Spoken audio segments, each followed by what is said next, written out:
है कि फायरिंग के ऑर्डर हुए हैं, लोग हट जाए, इस तरह की कोई अपील की गई थी? हाँ, मैंने की थी।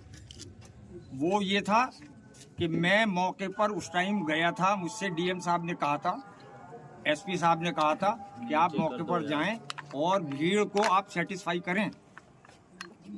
मैं गया था, तब मेरे सामने डीआईजी महोदय, एसपी और डीएम आपस में ये डिस्कशन कर रहे थे कि तुरंत गोली चलाने का ऑर्डर लिया जाए। कौन कर रहे थे? एसपी साहब थे, डीएम साहब थे और डीआईजी साहब थे। मैं उस टाइम वहां मौजूद था। तब मैंने ये सोचा कि अब गोली चलने ही वाली है। मैंने पब्लिक से अपील की, बहुत ज्यादा अपील की, वहां पहुंचकर भी अपील की, लेकिन 75% लोग वापस चले गए। कुछ लोग यही सोचते रहे कि खुदाई अभी भी जारी है। ये खुदाई क्यों हो रही है?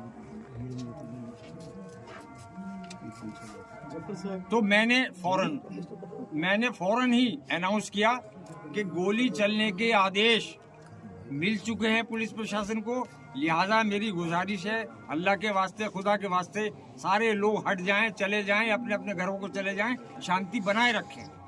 उसके बावजूद भी कुछ लोग वहाँ ये जानने के लिए रहे कि क्या वाकई में जामा मस्जिद की खुदाई हो रही, और किसी लिए नहीं, इसलिए। लेकिन खुदाई की अफवाह किसने फैलाई? जी, खुदाई की अफवाह किसने फैलाई? खुदाई की अफवाह इसलिए फैली कि वो पानी जब चारों तरफ चला तो पब्लिक में ये अफवाह हो गई, ये भ्रम हो गया, ये हो गया कि खुदाई चल रही है इसलिए ये पानी आ रहा, क्योंकि वो पानी आने का कोई टाइप था नहीं। अंदर से लगातार अनाउंसमेंट भी हो रही है और उसके बाद भी अफवाह फैल रही है, तो ये तो कहीं ना कहीं आप लोगों की कमियां रही ना?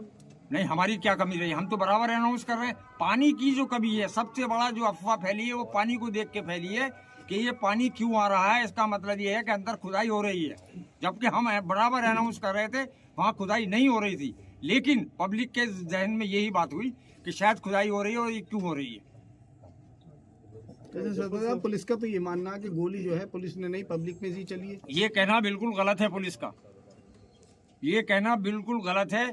पुलिस गोली हमारे सामने चला रही थी, मैं मौके पे मौजूद था। पब्लिक की तरफ से मेरे सामने कोई गोली नहीं आई।